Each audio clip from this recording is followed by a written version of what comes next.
Hi there. We are the Gratitude Girls. Good evening. I am Catherine Asara Myers, affectionately known as Rara is in the house. Hi, Laurie. And I'm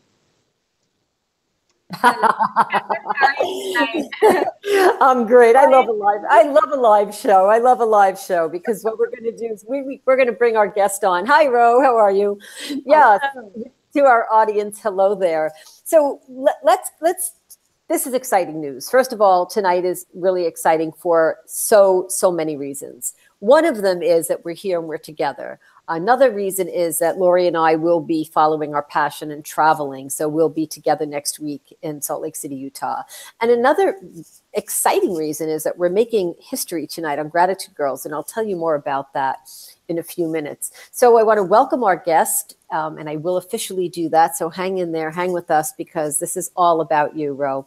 But I'd like to also welcome our viewers tonight. And to our viewers, sometimes, you're tuning in for the first time and you're like, what am I doing? Why did you invite me to the Gratitude Girls? Who are these people? What are they doing? So Laurie, let's go around the room and let's just tell our audience where we're from. So right now I'm sitting in Toronto, Ontario, Canada. I tend to move around a lot, but right now we're happily sitting in Toronto. So Laurie, can you tell our guests and our audience where you're at right now? Yes, I am outside of Nashville, Tennessee. Awesome. So we do have an international Google Hangout tonight. And I'd like to, Laurie proposed something, and I love what Laurie does and how she does it. And I love the way she tells our story. And tonight I'm going to tell a little bit about why we're here and how come you're watching us. And if you're going to watch this as a recording, what are the Gratitude Girls? So Laurie, you want me to do that tonight, right? I would love you to do that tonight. Okay, awesome. So I'll tell my version, which is great because I've been listening to you and I relive it. So Laurie and I are here tonight because we met on stage. In 2013, we were both extremely blessed and fortunate to have been nominated from all of our peers, 185,000 business referral partners and people and wonderful, amazing leaders in our company nominated us, each of us not knowing about the other. So we were at our convention and I was sitting in the front third, fourth row, and I heard, and it was called the Gratitude Convention, and I heard up and coming from Ontario, Canada, and I thought, oh, my hometown. Wow, who's that? And I saw my name, Catherine Asara, and I remember thinking, I don't think I can stand up. I felt weak at the knees. And I thought, I have never felt weak at the knees before. And I realized this was my cue to stand up and walk up onto the stage. And I did. And I kept my eye on Cody Bateman. And I thought, I can do this. And Dr. Joe was sitting in the front row. And I thought, I can walk past Joe and I can get up on that stage. And that was a wonderful moment. I will never forget it. And this is on our website. You can watch all of this happening. Someone recorded it for us. If it was corporate or someone else, it's there. And then I heard that there was a tie. And the next person coming up onto the stage was Laurie Delk. And I had heard, I had seen, but I never really got to know Laurie. And I thought, oh, I am going to be standing on stage with Laurie Delk. And there she came. And I remember thinking, oh my gosh, this is even more exciting than me being called up on stage, me being on stage with Laurie. So Laurie and I had a moment where we first met in front of thousands and thousands of people, making history in our company. It has never been done before, where there was a tie. And we had an instant chemistry. We felt something. We touched each other's hands when we walked off the stage. And we knew that we wanted to continue with this wonderful vibration of gratitude. And we decided that we were going to give birth to the Gratitude Girls, get a website, have a domain, have a platform, and basically bind people and have them find us who have talent and stories. And the stories of our lives are the stories of our minds. We have living proof of that tonight with our guest. And we'll talk a little bit more about how that works, but you must know what that means when you have a story in your mind. I wrote down in my I am statements that I would be on stage with Cody Bateman. I didn't know how that was going to work out. I always wanted to do a show like this.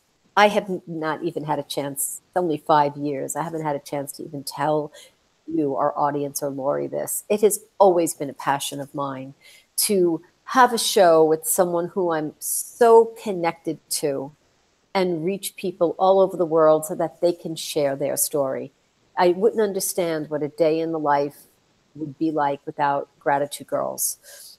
So I'm truly honored and blessed to be your partner, Laurie, and to be doing this, to have this family of people that are with us. And I would like to just elaborate on this, or I would like to elaborate on what does it mean when we have an idea and then it comes up and it becomes something. It becomes a show, a book. It becomes a trip somewhere. It must be true. I have an itchy nose. What does it mean when you're working on something and you're not sure where it's going to end up, but you know it's part of your passion? Well, tonight we are making history here on the Gratitude Girls. I would like to introduce my friend, Roselyn. And Roselyn this is the second time she's been on our show. I would have her on every month if we could have a continuing series. Oh, did I say series? What does that mean? It must mean that I want to watch her so much that I would watch her all the time. So if you, our audience tonight, feel the very same way, you too can watch Ro every single chance you get. So first, let me introduce you to my dear friend, who I call Roro. Roro, introduce yourself to our audience. Thank you for being here. It's my pleasure. Thank you for having me. I'm Roselyn Kelada-Sedra, affectionately known as Roro. And the first time I was on Gratitude Girls was in 2013 or 14, maybe? Yeah, maybe 2014. Yeah. And you asked me what was one of the most memorable times that somebody showed me love. And we talked about one of the most encouraging, inspiring experiences of my life. And that was in celebration of a play that I had out at the time. And here we are 5 years later. And remember the friend that you talked about? You had a very special friend and you were very grateful for her. And you had someone, and you had a connection. It's the people in your life. And so here we are, a half a decade later, a little bit less, give or take.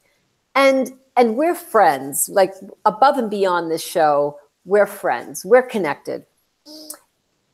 And now you are following your passion. And we talked a little bit about you were writing something and then poof, it became something. So for our audience who's going to miss all the background on that, tell us a little bit about the manifestation of you taking notes and then these notes becoming a script.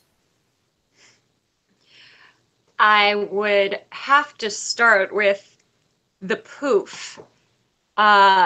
It started with this idea to just write the most ridiculous experiences that articling students go through. So articling is a 10-month apprenticeship that law students have to do after law school to become lawyers. It is no longer the only route, but it is still the most accepted route. So it's a very high stakes period of time because after years of law school where people's anxiety rises and there's always this pressure that every single thing is magnified in its importance, you get to articling. And at that point, you either complete this 10-month apprenticeship and become a lawyer, and what you've been working for years materializes, or there's this fear that if you screw it up, it will all have been a waste. So that's what started me making notes, because it just felt like such a heightened, crazy making time. And people develop real issues through law school, and particularly in articling, because the demands are so high and because the expectation is inhuman in a lot of ways. Drinking problems go up, depression goes up, anxiety goes up, but it's all for this thing that you've been working for years, and you're trying with every minute you have to achieve. So that's when I started making notes. And then it has been 2 years of hard work writing the script out of it. So we decided to turn it into a web series about a woman who was starting her articling job, so afraid of failure that every decision becomes monumentally impossible. Now, Ro, that's Tiki. Okay, let me ask you a question. You are a lawyer.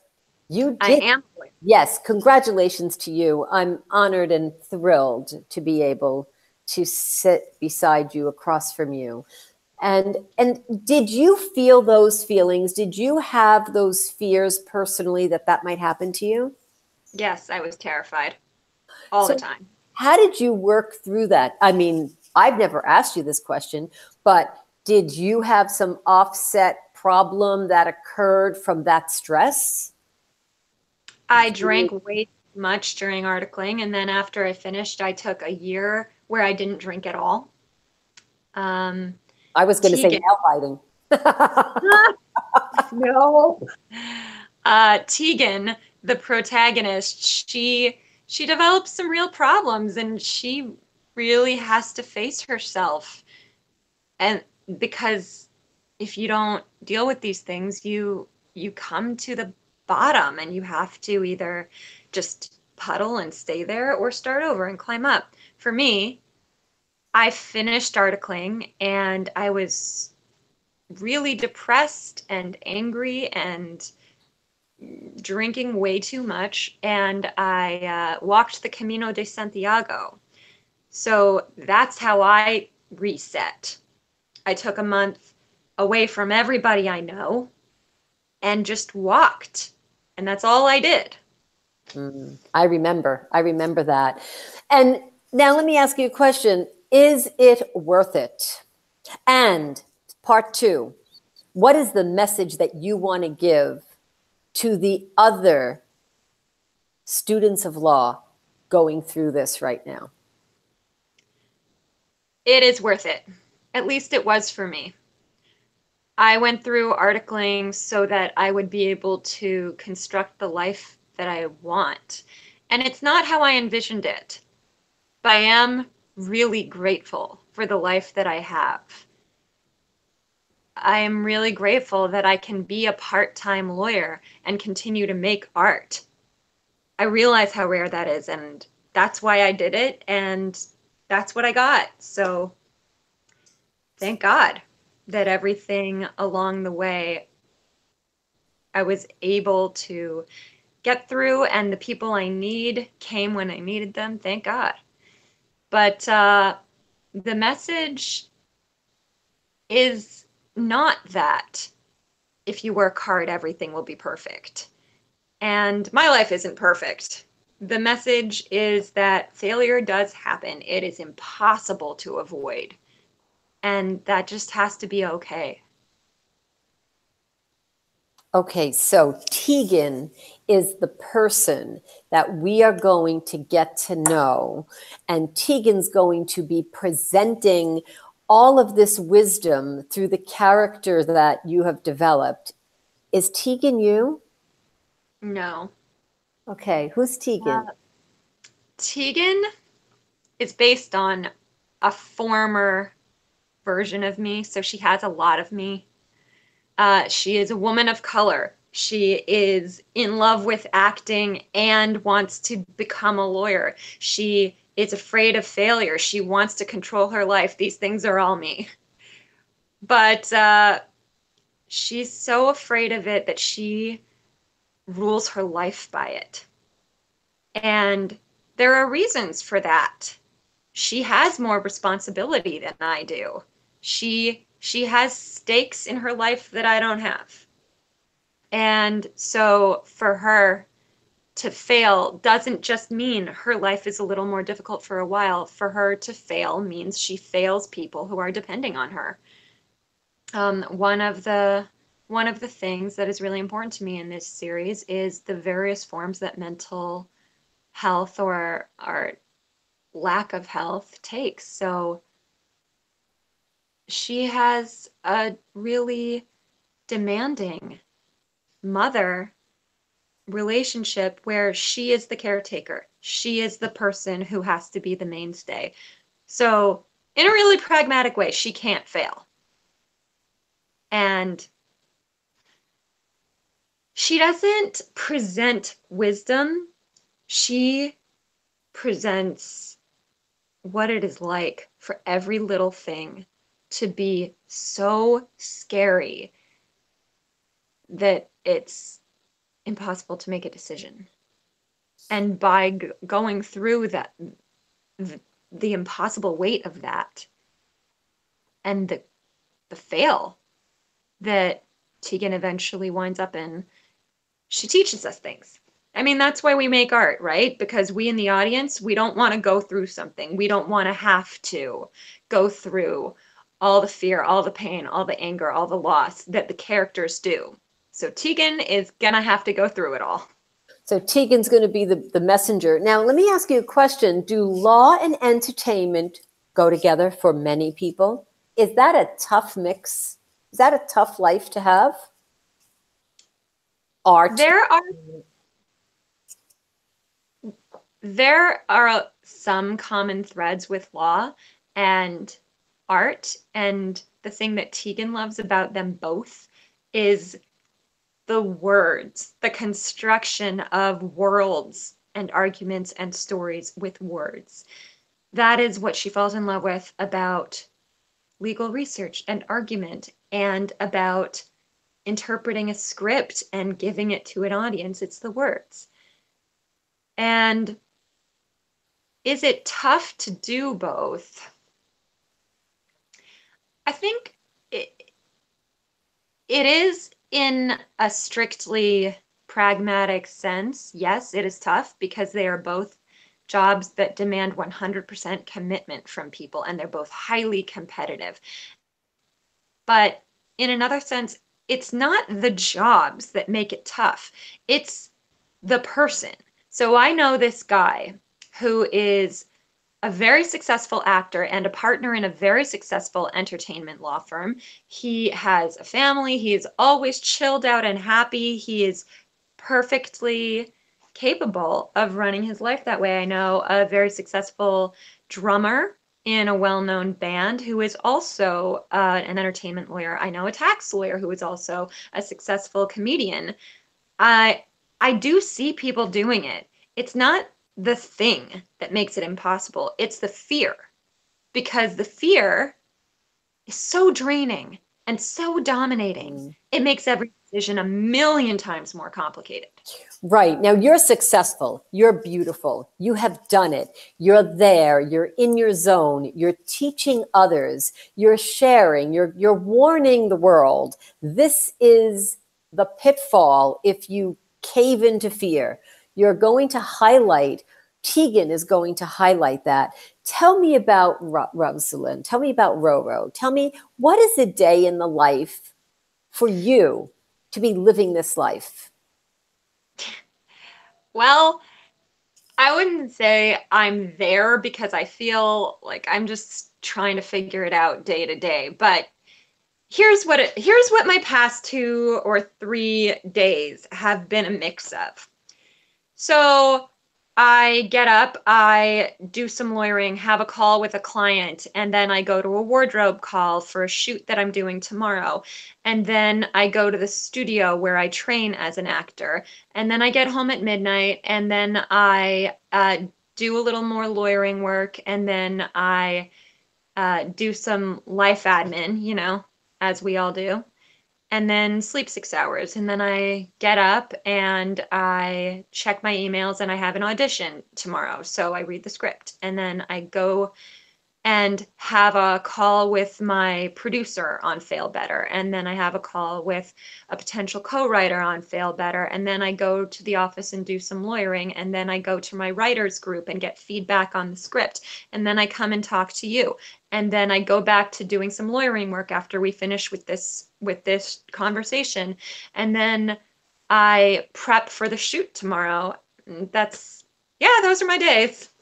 So you're managing it. You're definitely managing it. And you used the name Fail Better. So our audience may not know what that means. Can you tell us a little bit about Fail Better? I know what it is, but what is it to our audience now? What should they be looking for? I would love to. Fail Better is taken from a couple of lines in a Samuel Beckett poem. It's a really long poem, but what stands out to me are these lines: ever tried, ever failed, no matter, try again, fail better.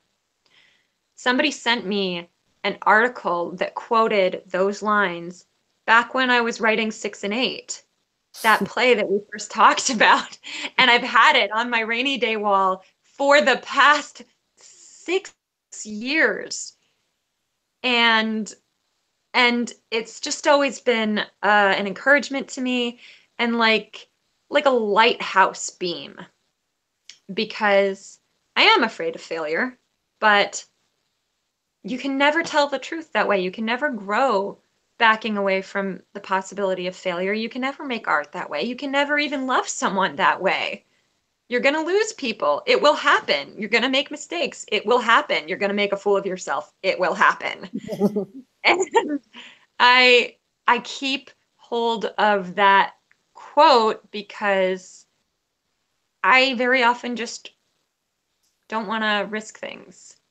But I do think that the most generous, truthful, kind things we can do for each other are share our most vulnerable moments. And that's how we grow through each other. So I'm putting this series out in the world before it's done, while we're still seeking funding, while I'm still in the process of writing it. And there's so much potential for failure. But I know for sure that if I don't do it, and the only reason is that I'm afraid of failing publicly, nobody will grow from that. I won't, and no one else will.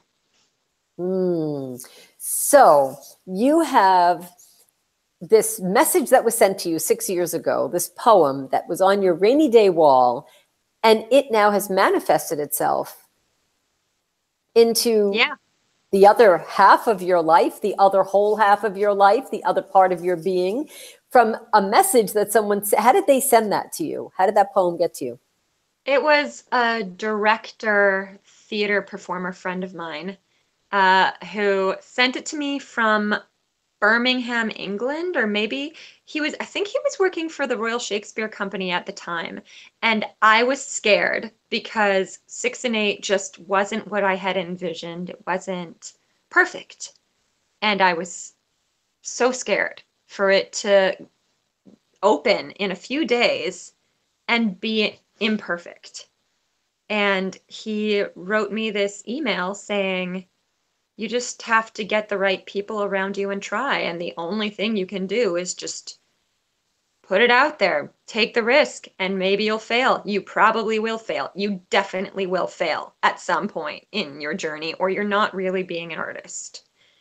And he sent me this link to the article and said, read this and remember it. Awesome. And here you are today teaching others from that message that he sent to you.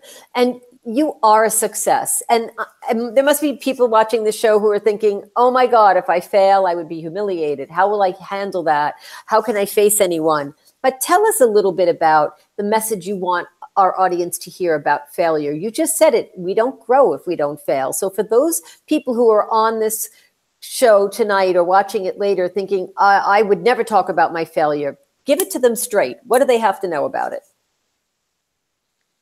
There's this teaching in lots of professions, including the law, that you cannot get it wrong. You cannot make a mistake. And that's fair because lawyers are making decisions that really affect their clients' lives, particularly criminal lawyers. That is fair. But it's not possible to not make mistakes. It is not possible to not fail. And the only way to avoid it is to stay in your bed and never go anywhere. And honestly, that is the visual that Tegan is afraid of. Just never being able to leave her home, never being able to do anything, just being alone and a burden forever. That's failure. That's what it looks like to Tegan. And that's the only way to avoid failure. So there's really no way to avoid it. Damned if you do, damned if you don't.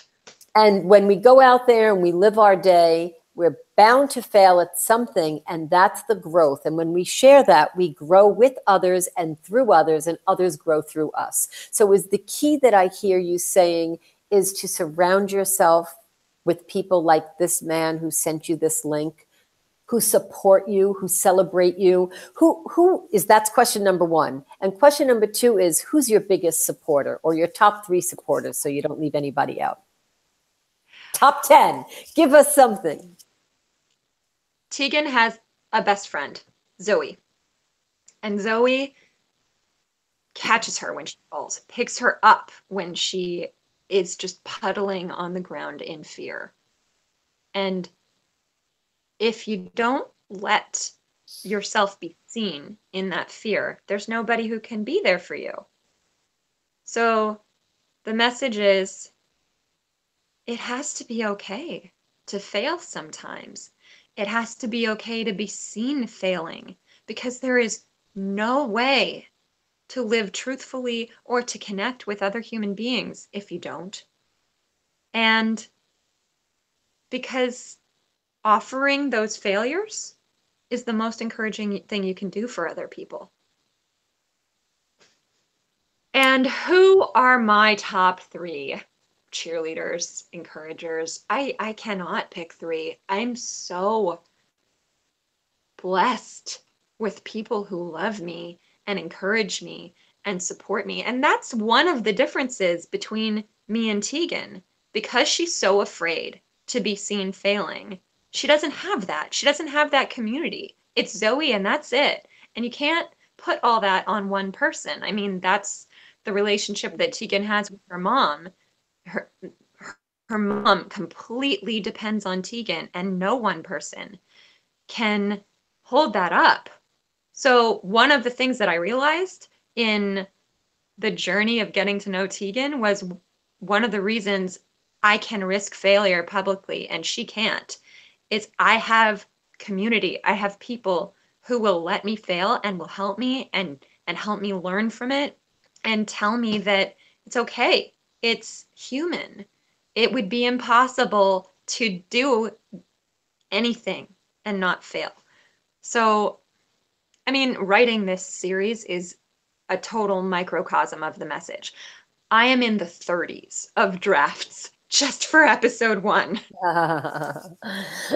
So for somebody who's watching the show, or any one of us here, community, would you say that the people that support you are loved ones plus people who were total strangers a year ago and now they're in your life? Or how when you say people support you and somebody is watching and they're thinking, I don't have anybody who supports me, I'm all alone. But let's find out where those supporters come from, because maybe they are in their lives and they just have to open up and turn by 1 degree to really recognize them. Yeah, I will give 2 examples. Thank you. So first, there are best friends, sisters, mothers, people like you. There are just people who are in your life, person to person. And then sometimes you meet people because you failed so utterly. The man who sent me that article with the Fail Better quote in it, his name is Patrice Nyambana, and I met him because I went to see a play he was doing, and I fell asleep, and he saw me asleep, and from the stage, he called me out, like specifically, and I was so embarrassed. And then I just wanted to slink off after the play and hide, but I came. So I came to talk to this man. So I stayed and I went over after the play. There was this reception and I introduced myself and I apologized for sleeping through his amazing performance and told him why I was so interested in his work, because he was repurposing Shakespeare and creating plays that explored cultural appropriation and touring them around the world. And I wanted to join his company for this particular play, The Gospel According to Othello. So he just said, okay, well, we'll have coffee then. And we've been friends since then. And I did eventually get to be part of a piece of art that he was doing. It wasn't the way I imagined it. It wasn't touring the gospel according to Othello around Africa like I thought. It was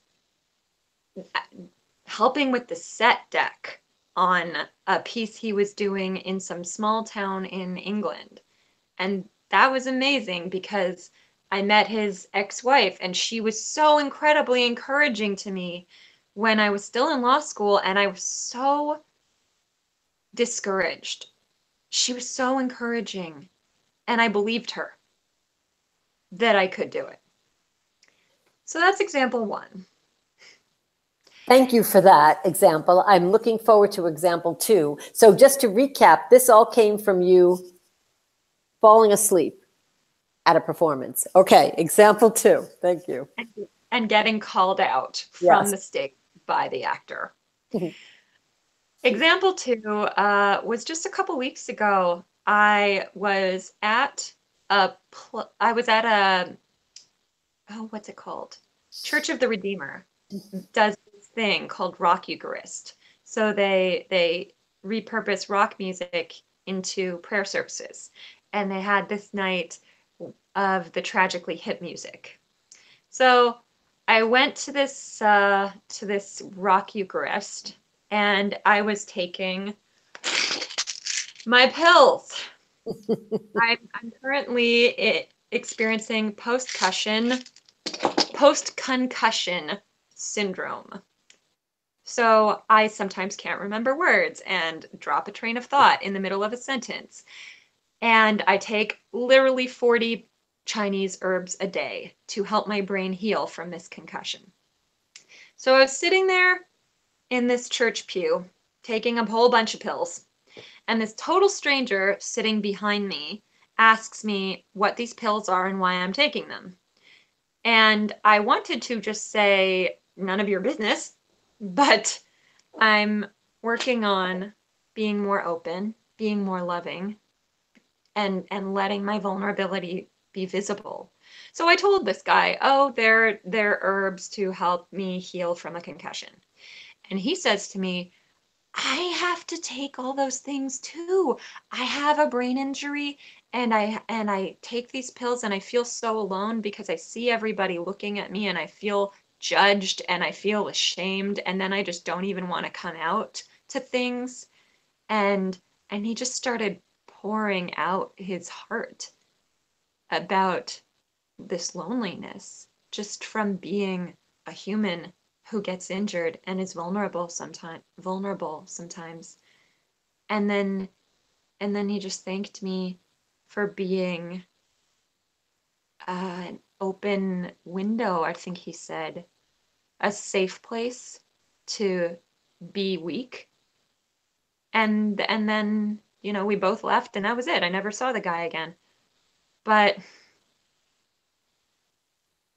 I've met those strangers who were kind to me when I needed kindness and encouraged me when I needed encouragement. And if I get to do that for other people, that's how we all live. Show love when we can. And the only way to do that is to allow the weakness, the failure to show. There's no other way. If there were, I would find it. Yeah, you are going to find it. You are such an inspiration to hear what you just said. I'm going to watch our show again. I always watch our show as soon as we're done because I'm in the moment and I really truly want to hear you. But these two stories about, you know, how your first instinct. So with this second piece, part 2, it's that you would have maybe shut down in front of that man. You would have just sort of shut him down or turned away or turned into a turtle or just not engaged. But you opened up. You showed your vulnerability, as you called it, as you said it. You told him the truth about what was going on. Not even that it made you vulnerable. You just bothered to tell the truth. And to tell the truth, the whole truth, and nothing but the truth, as that would be in your profession. By doing that, you gave the sacred space to this man to open up to you. And you didn't even realize that's what you were doing, probably at the time. Yeah. And look at what you did for him. Yeah. But the thing is, I'm only learning to do that because of the community of artists around me who are practicing it and failing at it and failing at it in front of me, in front of a studio full of people. I only learn these things. I only try to practice because I see other artists doing it and I see what happens when they do it. I see that it heals people. I see that it does change how people engage with each other. So I will try that. I will practice that because I saw someone else do it and I saw what happened. And you see the investment of time and the openness and the willingness that one has to have to make that, take that action. Because if someone is afraid of failure, if Tegan is so afraid of failure, she won't take that action. If somebody is watching this show tonight and says, I'm afraid of failure, I'm not going to let anybody watch me fail. I'm not going to fail in front of them. I won't be able to stand that.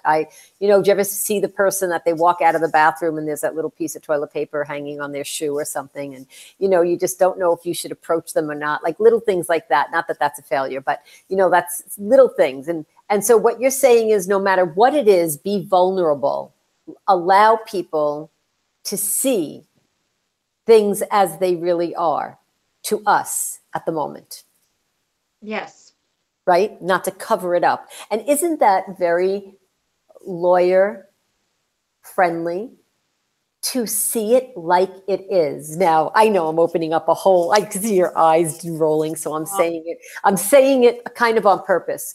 To look at the truth the way that you can look at it. So we can look at every situation or any situation and we can see it many different ways. But the interpretation of the truth, facing a fear and not running and hiding from it is what makes the difference between failure and fear of failure and success and fear of success.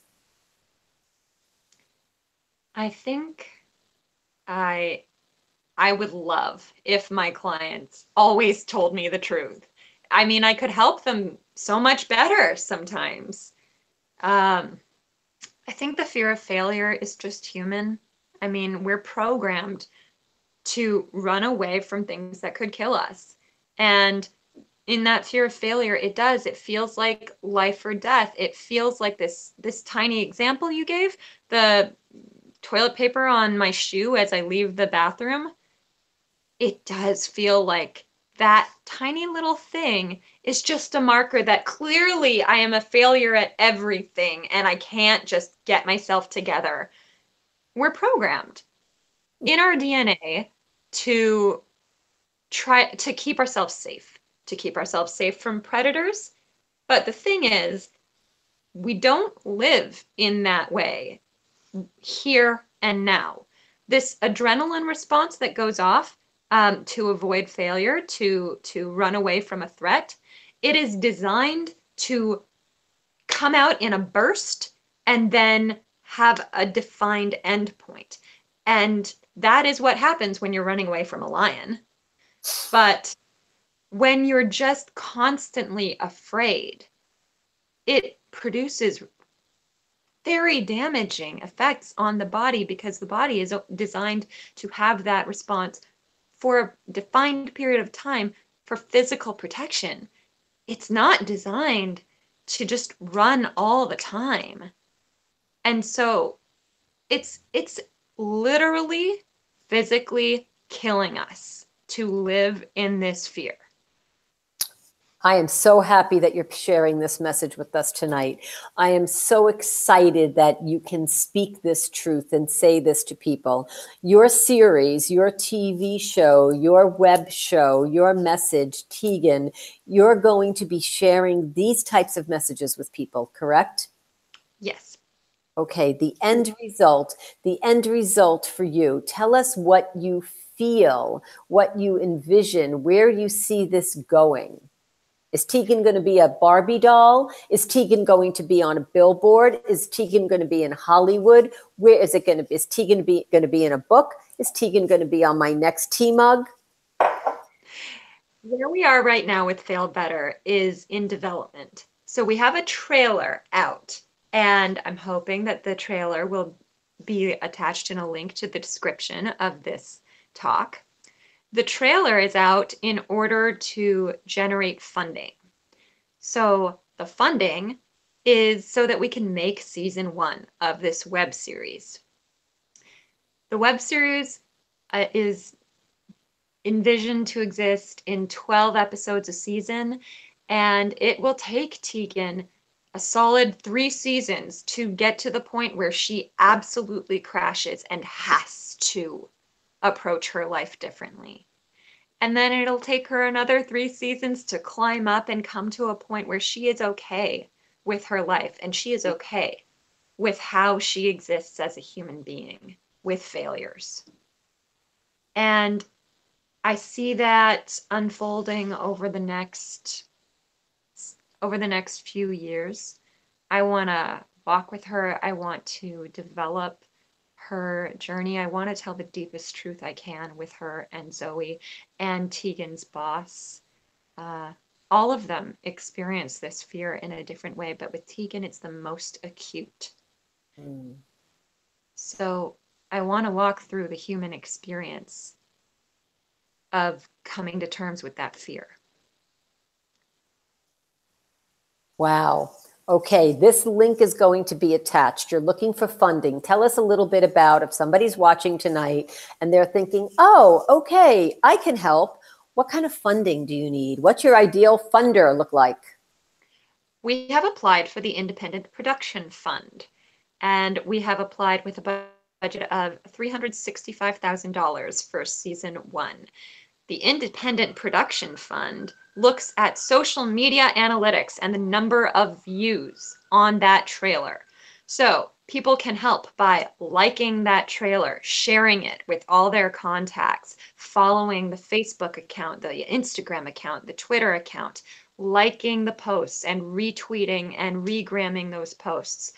The most important thing for Fail Better to get made right now is to get seen by as many eyes as possible. So if this is a message that people want to see, share the trailer.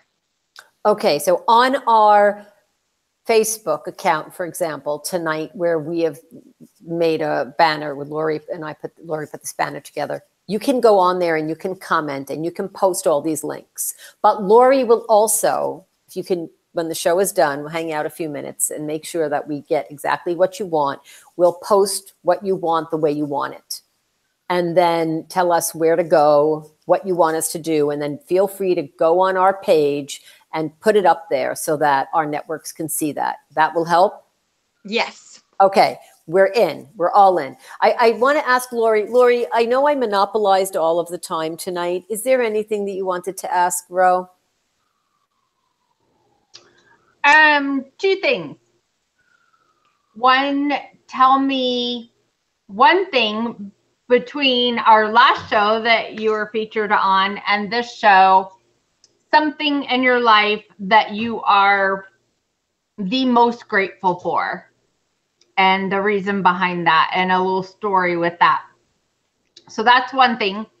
And then the next thing is, going through, like how you mentioned, going through all the schooling of becoming a lawyer and the hundreds of thousands of dollars that you had to put into that, of going through that process, as well as all the time and the emotions and the sacrifice. Somebody else that's going through that, or even in a different career, a totally different career, still there's so many really hard careers out there that are so financially, emotionally, spiritually, every kind of emotion that there is, draining, right? Tell our viewers something that while they're going through that, the same thing, give them just one thing of what they can do to push forward in that moment that they do say, I'm going to fail. I'm done. I'm just over it. We're going to go work at McDonald's or whatever, one thing when they're at that lowest of the low that you could tell them, nope, suck it up and let's do this and move forward. Okay. So your first question, between the last time we spoke and now, what am I most grateful for? The communities that I've found to help me grow. I study at an actor studio called LS&Co, and that studio has taught me more about accepting the inevitability of failure and risking it publicly and telling the truth about that than anything else in my life. So I am deeply grateful for that community. And my church community has taught me more about the base level of a human being. That is what is a human being. The fear of failure comes from thinking your value is in achievement. And if I can learn, really at the core level, learn that who I am is not achievement. It's who I am. It's my core. It's my soul. Then that fear becomes, yes, it's there, but it's not paralyzing. It's just this story in my mind that I can know will always be there, but it doesn't have to rule my life. And community is what teaches me that, by loving me over and over and over again. What would I tell people who are going through the process to gain a professional designation that is really hard, like law? I do meet with people, law students and articling students, because that's one of the great things about the legal profession. People will meet with people who are coming up and tell them what they learned. And I tell people, you're not crazy. You're not stupid. It feels this hard because it is this hard. You're not inferior. It's just nobody wants to admit it in public. Everybody wants to seem like they've got it more together than they do. But everyone feels this way. And it doesn't require perfection to do this job. It requires work and commitment. And there will be mistakes. It is inevitable. But I found it goes a couple of ways. People either love this job so much and find their identity in it and find their fulfillment in it, and some people do. Or they find a particular thing about it that makes it worth doing. Like for me, I thought being a lawyer would be so much more controllable than it is. I thought it would be so different than it is. And what I've learned is the reason I'm a good lawyer is not the reason I thought it would be. I thought I would be a good lawyer because I'm good with words. But everybody is super smart and super good with words. Everybody. The reason I'm a good lawyer is I listen to people like people, and I talk to them like they're human, and I deal with them like they're human. And I don't win every case, and I make mistakes, but at least the client was listened to in the most vulnerable moments of their life. And that might seem like nothing, but I know it is something, it is real. And that's what I'm doing. So I would say you'll find the thing that you really love. It takes a lot of trial and error, and it won't be what you thought. Wow. And the thing that loves us finds us too. The thing in the people. Yeah, I think so. It's such a pleasure to listen. I've missed you so much. It's such a pleasure to listen to you, to hear you.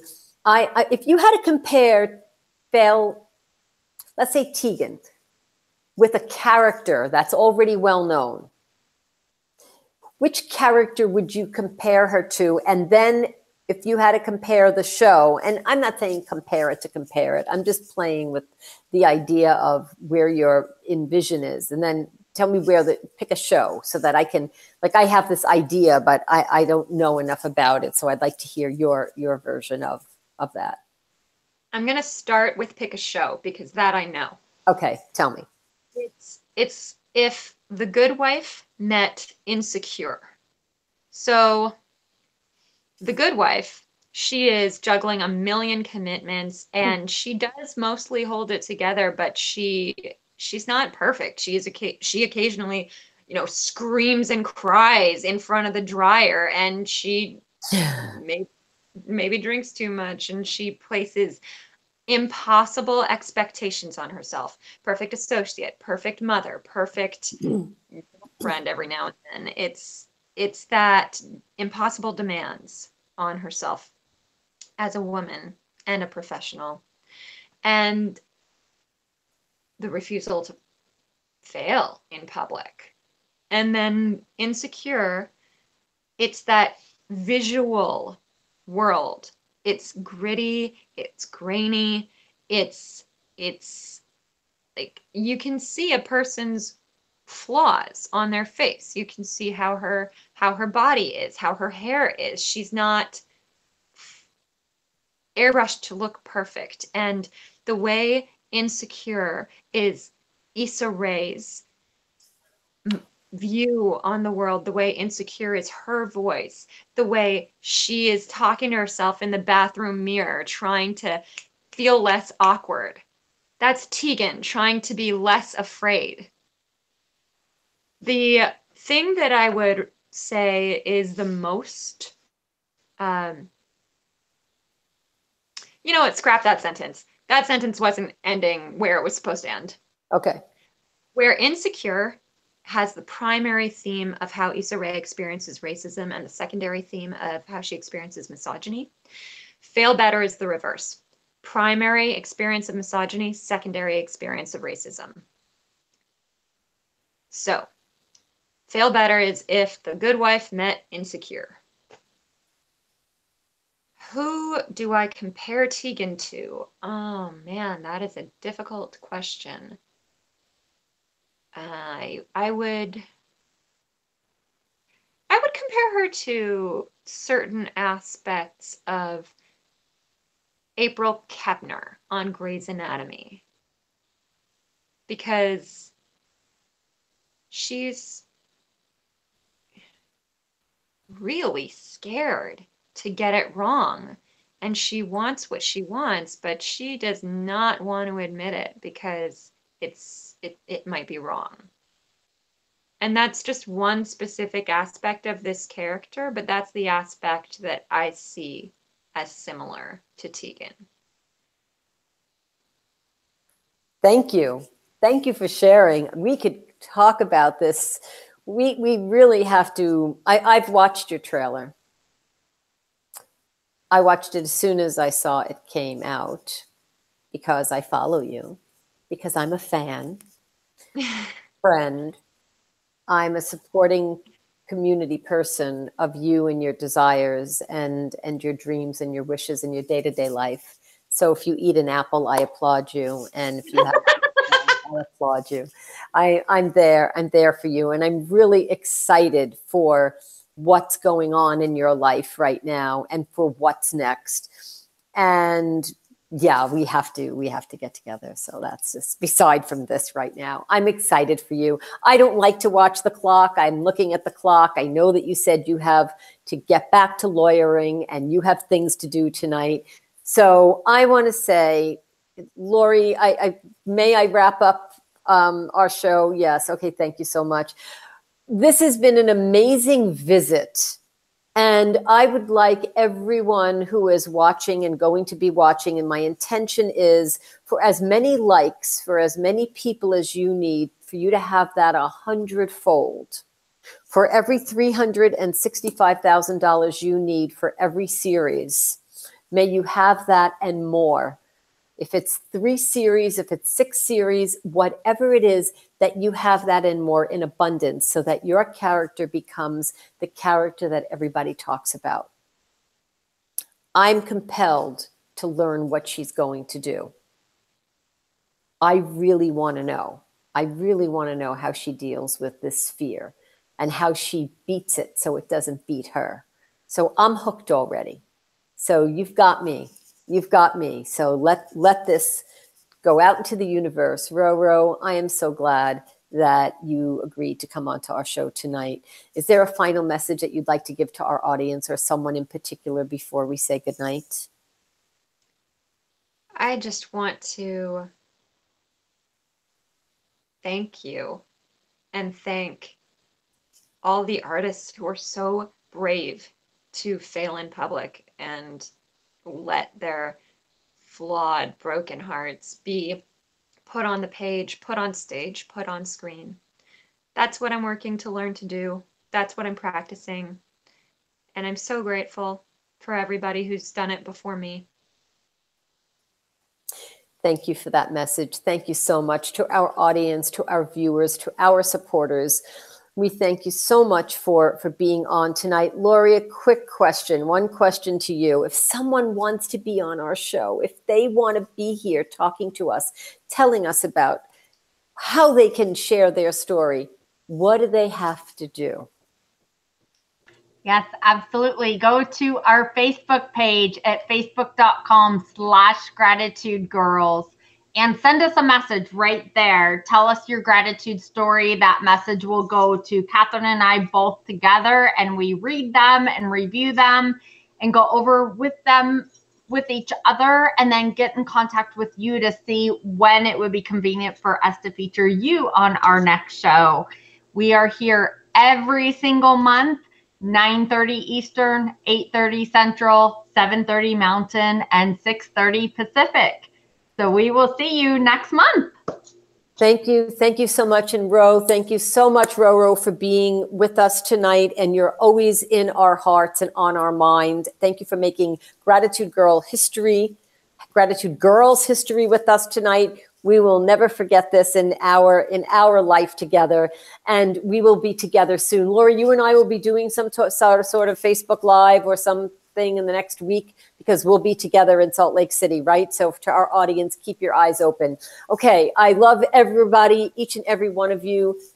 This is awesome. This is a great life. And yeah, so think of the good wife and think of Tegan and think of Roselyn.